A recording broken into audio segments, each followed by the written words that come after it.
This is the lecture for Ancient and Medieval History for Friday, the 16th of April, 2021. Work is being handed back to people, and we have new seating arrangements. A few things. If for whatever reason the seating arrangements that we set up yesterday don't work from your end, you come talk to me and we'll fix it. If I don't think it's working, I will come talk to you and fix it. Hopefully, we will work things out so that you're happy where you are for the rest of this year. That's at least my intention. So, we have talked about why the Islamic armies were so successful in taking over such a large area of the world. You have Muslim armies as far west as Portugal and North Africa's Morocco, stretching eastward across North Africa to Egypt, the Sinai, then the Arabian Peninsula, Syria, Judea, Iraq, and then eastward to Iran and Pakistan, parts of Afghanistan, and even beyond parts of Pakistan into what is today the country of India. And missionaries are going to go even further. Not armies, but missionaries. Islamic missionaries will penetrate sub-Saharan Africa. Across the desert they will travel and bring the word of Allah to black Africans south of the Sahara, to the point where when the Europeans arrive in sub-Saharan Africa, some of them are pagans, and some of them are Muslims. On both the west and east coasts of Africa, some of them are pagans and some of them are Muslims. That means that Muslim missionaries penetrated as far south as the Guinea coast, which if you look behind Jackson, you can see if Africa is sort of a neck with a head facing to the left, the bottom of the chin is the Guinea coast of Africa. It's where the slaves mostly come from. All the way south, you see that big lake, the big sort of squarish lake in East Africa, near the Horn of Africa? That's Lake Victoria. And south and east of that is Kenya. Islamic missionaries penetrate south of that lake. And they help develop with the local natives a language called Swahili. Swahili is a trade language that's spoken by Islamic traders who come along the coast of East Africa, Islamic missionaries, and many tribesmen who they encounter. A trade language is sort of an easy code or slang that's used among people who are trying to buy and sell and get things done. It's not so much an expressive form of communication, designed for poetry and literature, but it's an indication of the Islamic influence into Africa. I drew that big oval on the map over there for a very different reason. But the big black oval where it crosses Africa, on the right or eastern side, that's about as far, maybe even a little farther than that the Islamic missionaries went. Beyond the empire in Asia, Islamic peoples or Islamic conversions happened in what is today the country of Bangladesh and in eastern India. So they sort of cross northern India and end up over here. And they even penetrate Southeast Asia to the point where the country of Malaysia, which is the tip of this peninsula here and North Borneo, is a Muslim country.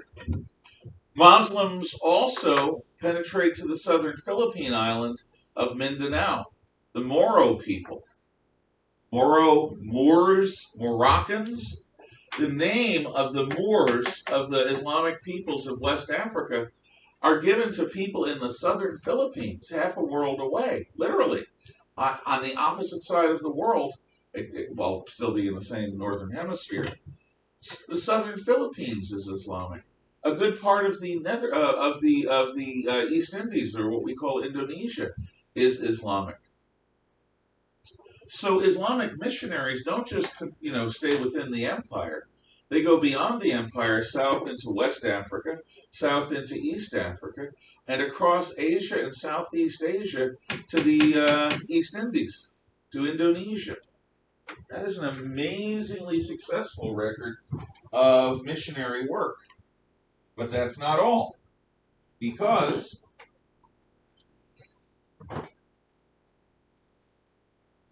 they're going to try to get into Europe.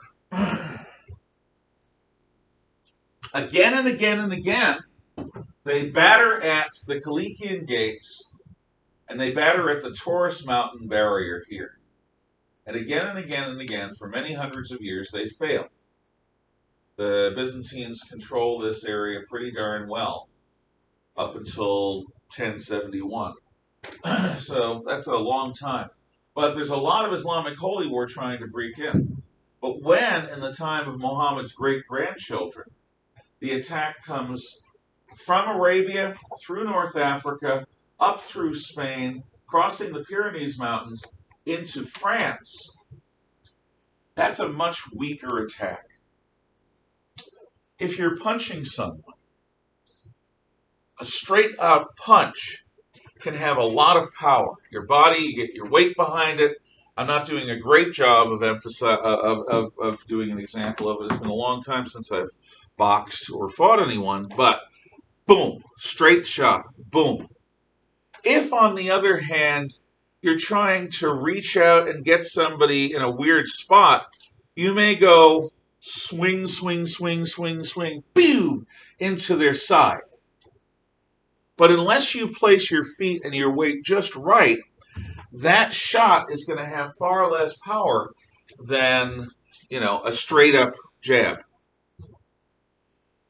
It's like reaching into a vending machine if you were a bad person. Reaching into a vending machine and trying to snake your arm into the machine and up so that you can get the bag of chips or the candy bar that you want without paying for it. Modern vending machines are much harder to do that with, but when I was your age, there were people that knew how to do it in my school. I knew them. I never got that good. First of all, I wasn't interested. Second of all, I'm not that clever with my hands. But if you're doing this, the amount of strength that you can bring to bear on any particular object is about what your finger muscles can do. It doesn't convey the force of the weight of your body, plus your muscles, your torso, you're swinging from your feet to your hips, boom. That is a much stronger shot.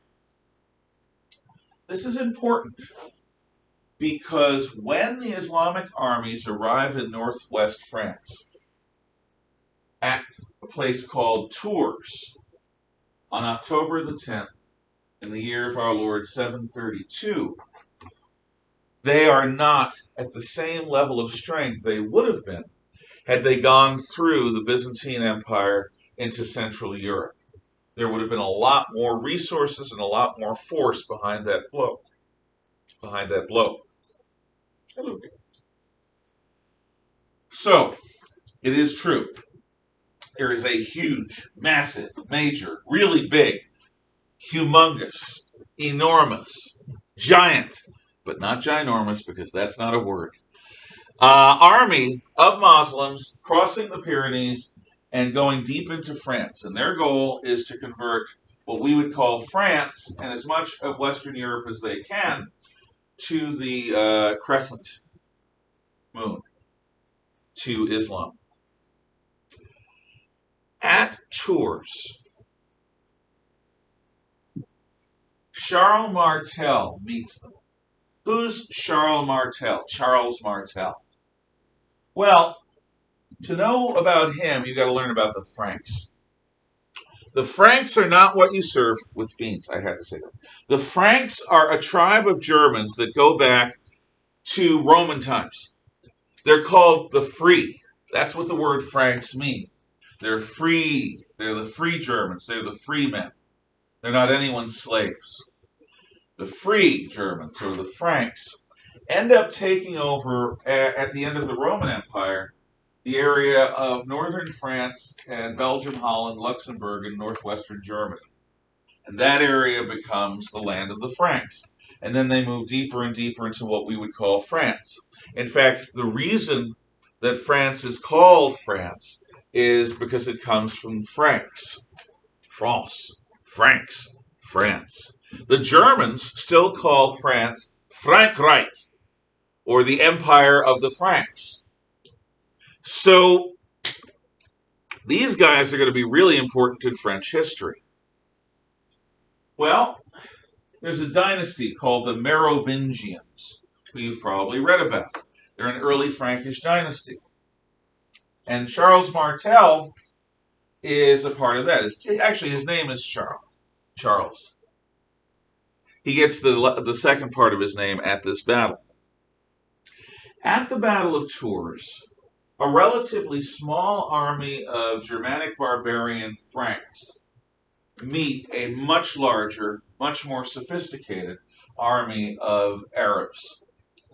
And in that battle, which lasts for 3 days, the Franks hold, and they are pushed, and they hold, and they are pushed back, and they hold, and then they counterattack.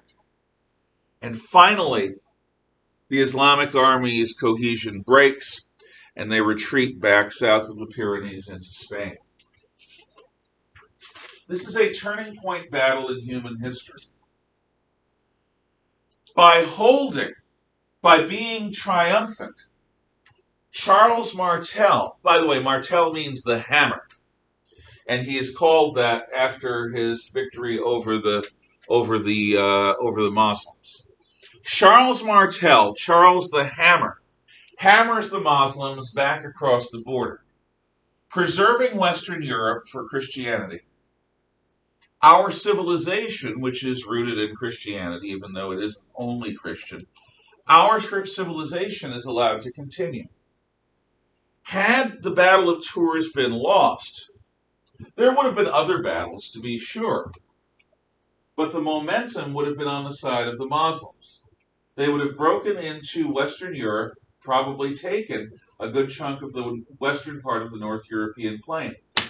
Had they done that, you would have Muslim armies in Central Europe on one side of the Byzantine Empire. You'd have Muslim armies in the Middle East on the other side of the Byzantine Empire. And it doesn't take much imagination to imagine an attack from Europe by land, from Asia by land, and by sea, say from Egypt, hitting the Byzantines all at the same time and causing them to crack and fall. Without the Byzantines around, the rest of Europe would have fallen piecemeal.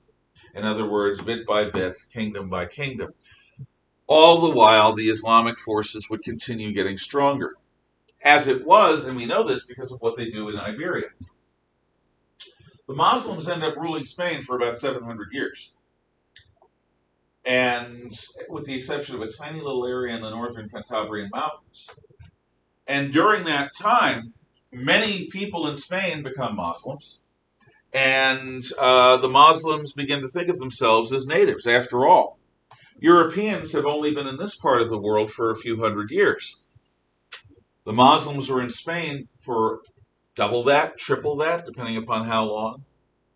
That's a long time. So Islam came to Spain, and it came to stay. And it would have done the same thing, very likely, in France and beyond, had Charles Martel lost. But he didn't. So what that leaves us is an Islamic world that has a limit. The Islamic world is not going to include Europe beyond Spain and Portugal. But it is going to include Spain and Portugal, except for a little tiny northern bit in the mountains. It's going to include Morocco in modern terms, Algeria in modern terms, Tunisia in modern terms, Libya in modern terms, Egypt in modern terms, Jordan and Israel in modern terms, Saudi Arabia, Yemen, Oman, the United Arab Emirates, Kuwait, Iraq, Syria, parts of Turkey, Iran, Pakistan, and parts of India.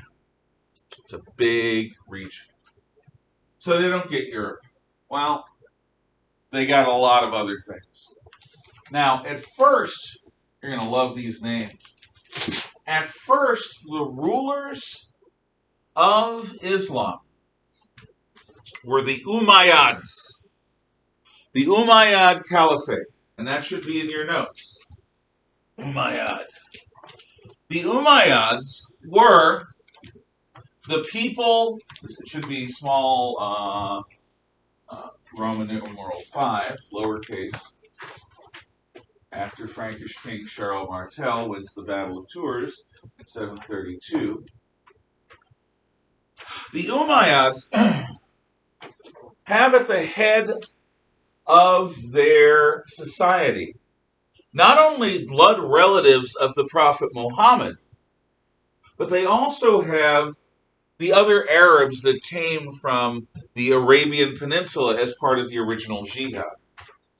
And the belief that the Umayyads had is that the blood relatives of Muhammad and the blood relatives of those Arabs who came out of Arabia as part of Muhammad's army should rule.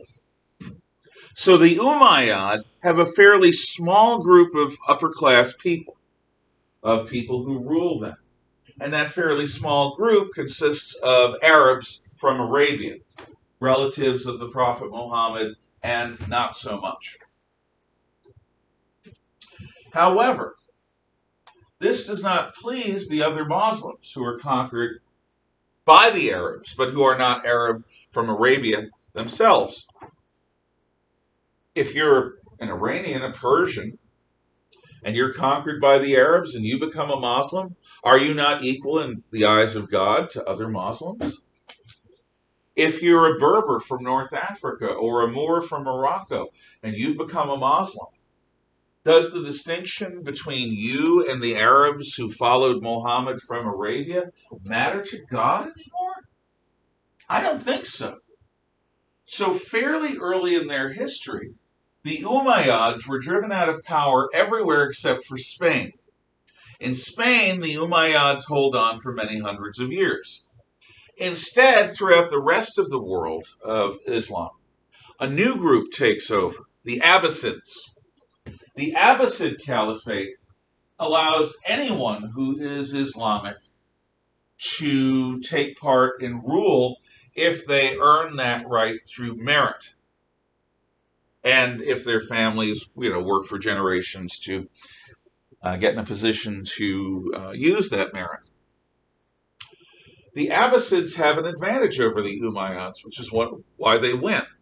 What the Abbasids say is that we will take talent from anywhere.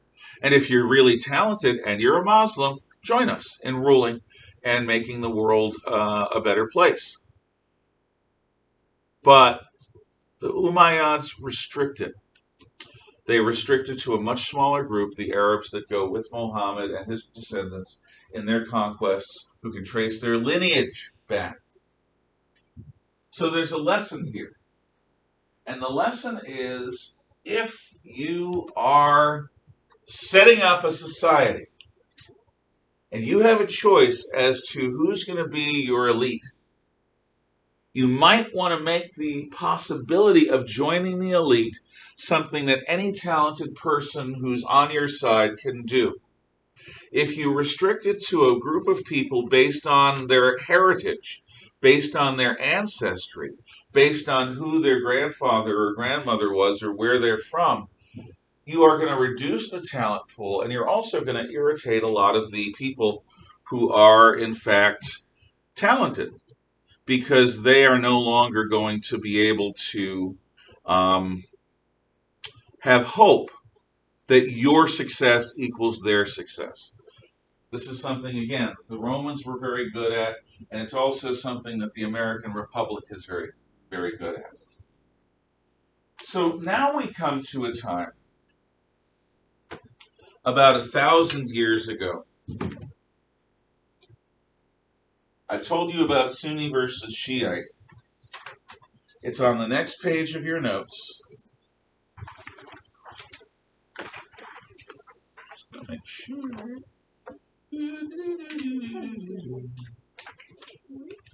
I might as well ask, why is it, and how is it possible that the Islamic armies succeed so well?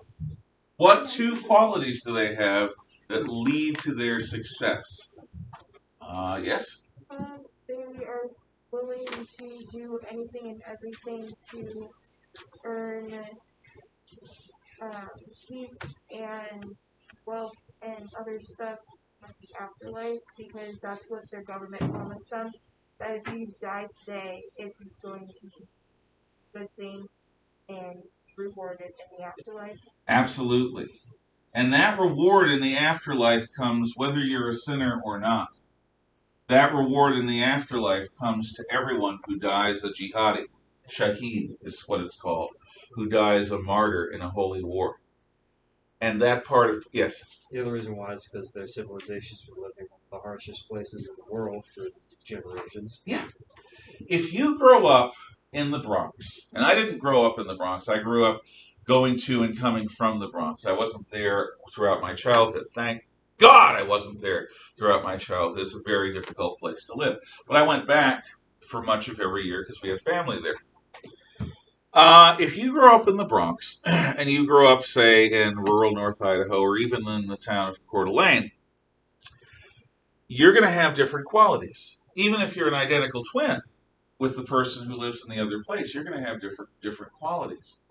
I can assure you, it has been the case since, for at least 100, 150 years. You grow up in the Bronx, you're going to have to fight. Every one of you will have experienced fighting. Now, the fighting will take various forms. Some of it will be street fighting, which is scary, because in street fighting, there's no holding back. There are no rules. Hopefully, you don't experience that very much. Usually, you can submit your way out of a street fight. Sometimes you can negotiate your way out of a street fight, but not always. However, you will engage in physical combat, and you will engage in psychological combat. And the only way to make it through these things is to develop a toughness, a mental quickness that doesn't have you panic, because weakness invites attack.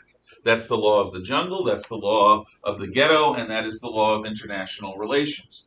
If you are weak, others will take advantage and attack you. If you are strong, others will tend to stay away. This is a much nicer place. It's not perfect, no.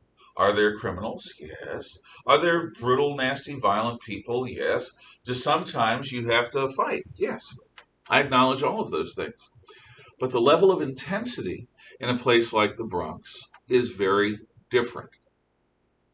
If you grow up in the desert and somebody else grows up in a pleasant area of green fields and grass and forests and lakes, you might both be physically fit, tough, psychologically and emotionally, and ready for a brawl. But by the mere fact of having survived that desert upbringing, your standards of what is normal are much more rigorous than the standards of somebody who grows up in a nice place. And that might mean the difference between you beating them in battle. You take some hits and you keep on fighting. Remember the story I told you about the SEALs, about the last survivor, about Marcus Luttrell and the fight they had in Afghanistan?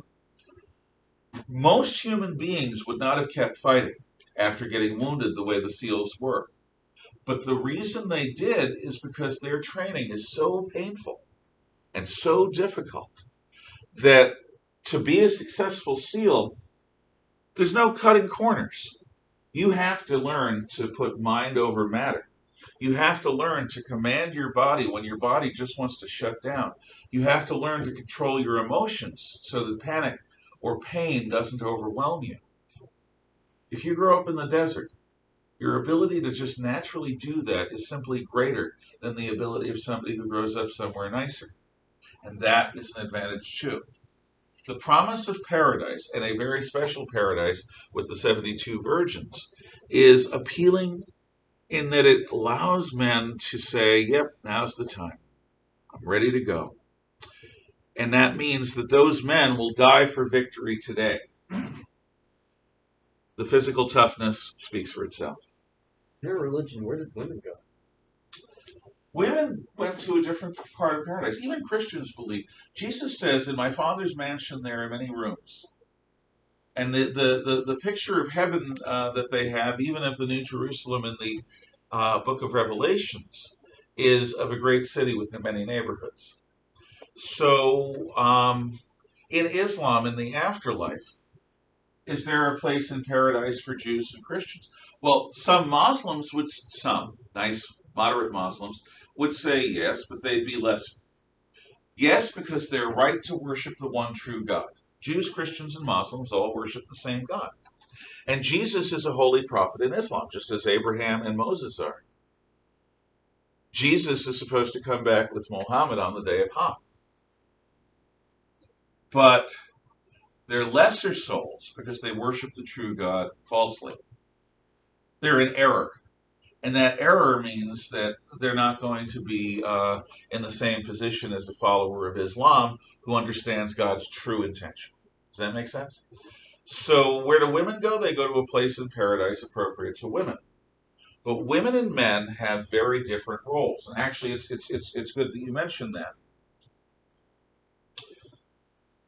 You may have heard of a word called burqa or hijab. Do any of you know what a burqa or a hijab are? Raise a hand if you do. Ms. Rizzo. They're head coverings to, like, for modesty. Yeah. They are the kind of headscarves that women wear, that girls and women wear. When I taught in Portland, Maine, a lot of the middle school girls that I taught were Somali, and some were Arab, and many of them were Muslim. And they all had different kinds of headscarves. And some of them were very, very beautiful, very, very elegant scarves made of silk with nice patterns on them. Some of them were more unfashionable and functional. It depends on the girl. Why is it? A burqa is a more full covering than a hijab. Burqa is, I think, the whole body. So in Arabia, for example, and amongst truly traditional Muslims, women would not leave their home without being fully covered with loose garments, like a burqa, covering the head and full body robes. Why?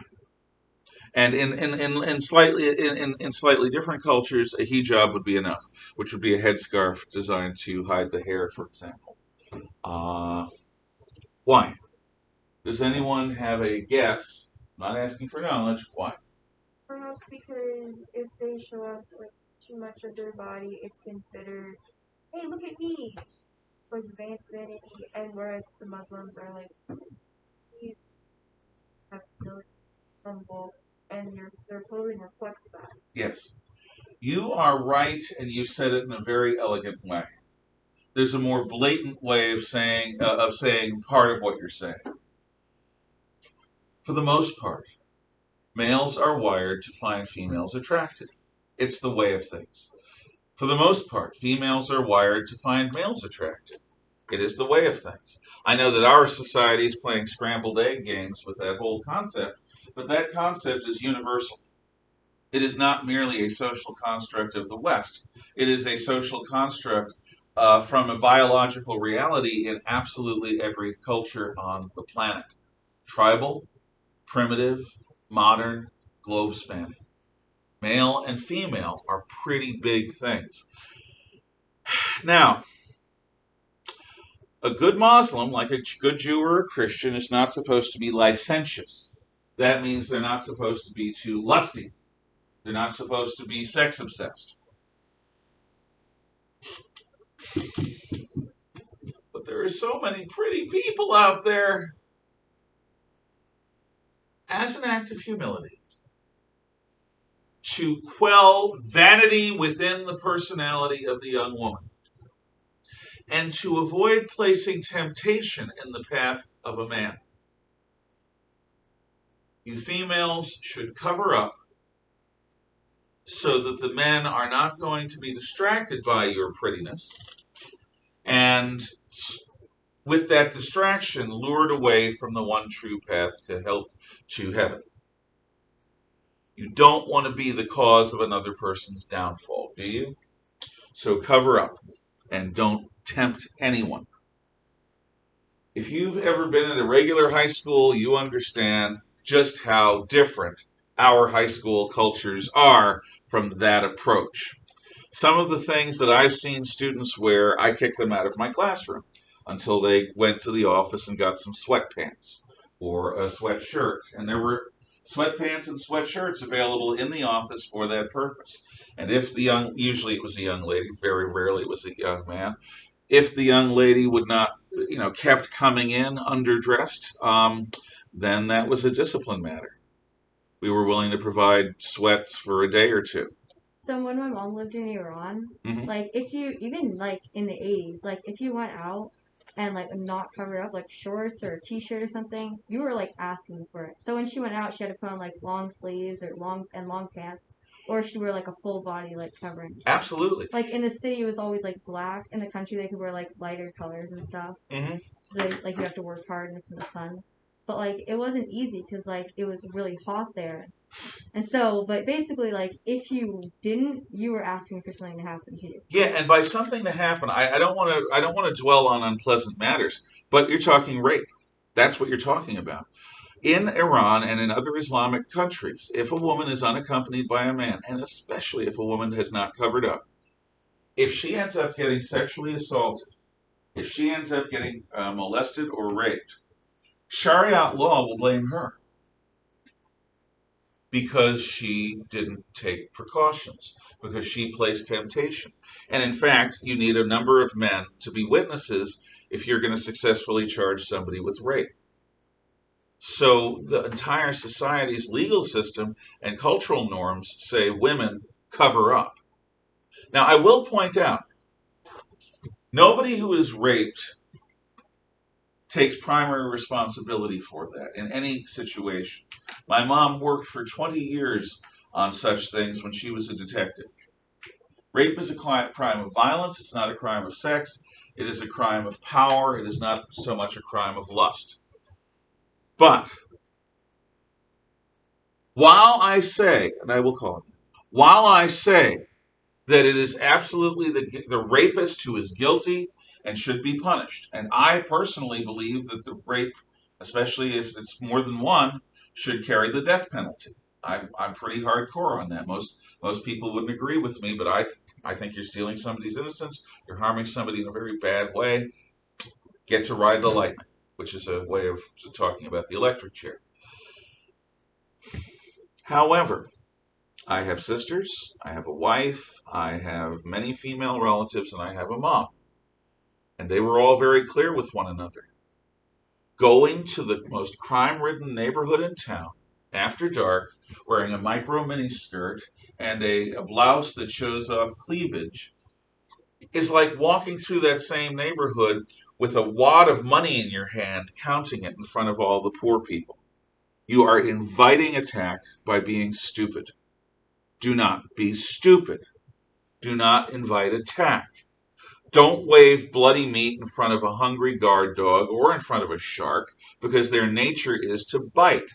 Don't wave money in front of people who are desperately poor, because even if they're normally not a criminal, if they have a starving kid at home and you're walking by with a giant wad of money, they can get that and feed their kid. Or if they have a drug habit, they can get that and feed their habit. Do not place temptation in the path of others. Not for any religious reason I'm saying this, because I do not want you to needlessly suffer. Am I saying that you have to wear a hijab? No. A burqa? No. I'm saying that every person owes it to themselves to be reasonably prudent with their choices. For what that's worth, take it. If you have questions or comments, we'll talk. Jackson. So, if you're marrying someone, can you not, like, can a man not see the female? There are times when a Muslim man and wife do not see each other, they don't see the female's face until the marriage is done. until the wedding ceremony, during the wedding ceremony, or even after. That'd be a Depends. surprise. It would. It really would. On the other, you might think that this is terrible. I've encountered many Islamic females, and one of the nicest experiences, I was flying actually back from Spokane to Hartford, Connecticut, I think, and I was sitting next to a young couple who, the guy was a Saudi, and his wife was Saudi Arabian, and they had been studying at Gonzaga, I think, and he was getting ready to graduate, and the embassy of Saudi Arabia invites all Arab students who are in the United States to a party to celebrate their graduations at around that time of year that we were flying. And the way she looked at him, she was able to express things with her eyes that were absolutely powerful. And I'm not just talking lust, I'm talking love, I'm talking affection, I'm talking pride. The way she looked at him at various times, don't think for a moment that if you cover up a woman to everything except for their eyes, that you're going to prevent the allure or the mystique that women have from having. No, they just learn to speak with their eyes better. It's an amazing thing. Yeah. That's the little thing where you said. Can you speak slowly? I can't hear you. When you were saying if a woman goes scantily dressed in a dangerous neighborhood, Yeah. she's probably gonna get. I'm saying she's taking an unwise choice. Am I saying it's her fault if she gets raped? Hell no. Yeah. I'm saying it's an unwise choice. It going for in the first place, going into a dangerous neighborhood as is already dangerous, so you probably shouldn't be making it unarmed about another person. Yep. But in general, if the rapist wanted to rape her, they would do it anyways. Like I was walking with one of my friends dressed in sweatpants and a sweatshirt, and I got catcalled, and a guy went like this to my thing. I was dressed in sweatpants. Okay. Bad. And those guys are jerks. You're right in that you don't need it. But I think that we can agree, common sense wise, that it's not a great idea to be more alluring than you need to be. Do you get what I'm saying? I get what you're saying. And I agree. Rape is a crime of violence. Now, catcalling is not rape. Let's also be clear. It's unpleasant and obnoxious if you're I'm saying that like crappy people are going to be crappy people no matter what They they're are. doing. They are. But if you walk around them with money sticking out of your pockets or with very scanty clothes and you're a good-looking person, you're doing things that increase the risk of something bad happening.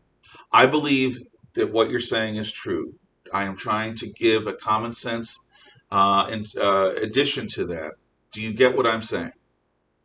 Yeah. You don't have to agree. You absolutely don't have to agree. You're right. You shouldn't be there in the first place. I do love your opinion about rapists getting the death. Well, no, it's a horrible thing. And child molesters, make it slow. Yeah. Because you're stealing somebody's innocence for the rest of their lives. I'm more on the left side of politics, but I do love the death penalty for people who deserve it. Yeah. Say it. No, fair enough. And that's look, good people of goodwill can disagree about almost anything, but it's nice sometimes when we agree. Not that everyone in here does. Okay. So the reason that Islamic women cover up is because of the notion of temptation. By the way, in Puritan times, similar things happened. Women were expected to wear very loose, voluminous dresses so that their shape wasn't there. And it's true that in Victorian times, showing a bit of ankle was very, very, very salacious. What's different isn't so much the idea of something seeming sexy. What's different is what seems sexy. In a world where women wear so much less, being alluring, I don't know. I never lived in Victorian times, and I don't want to get too deep into weird stuff in the classroom. I guess what I'm saying is, just imagine what kind of a society is where, you know, seeing the ankle of a member of the fairer sex could cause a stir because that was such a rare thing. Just take that for what it's worth. Think about it or don't, as you like. Yeah. Would something like this be able to be changed? Like, I know is it a religious or social construct? This is both. One of the things that you're going to learn, and I think you already probably have an inkling, is that the area dividing politics, religion, and culture, they're not three separate things. They're a blending. They're all different things, but they feed into one another. For example, oh, why not? We've gone into weird ground already. In East Africa, the Muslim African girls engage in what is called euphemistically female circumcision. What it is an operation that mutilates the private parts of an adolescent girl.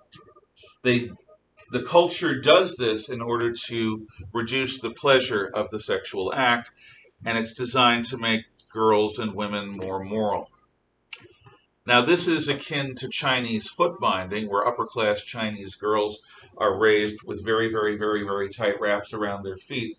So you have an adult female body with little tiny child feet, which in the upper class in China was considered quite the wonderful thing.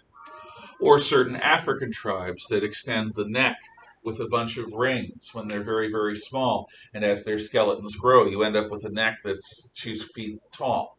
Just, shoulders, then this really ridiculous giraffe neck, and then you've got the head on there, and that was considered fashionable. What people have done in the name of fashion over the years is amazing. And that doesn't even mention things like stiletto high heels or girdles. What do you call it? It's an old-fashioned girdle. Corset. Thank you. All that stuff is part of the history of fashion. Back in the 1700s, women would paint their faces white with a lead-based makeup, and lead poisoning is still a real thing. So, no, fashion kills. Fashion can be a very powerful thing. Anyway, I don't know where we started. The point is culture and religion. Arab women don't do that. The only women of Islamic faith who undergo that are from Black Africa, from Africa south of the Sahara. The cases I know about are particular to Somalia, but it's true in other parts of Black Africa too. In fact, some African pagans do the same thing, which is strange. In any event, culture and religion, yeah, it's both. So, we talked a whole lot about burqas and things like that.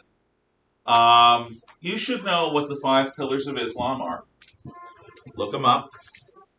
1,000 years ago, the Islamic world was at its zenith.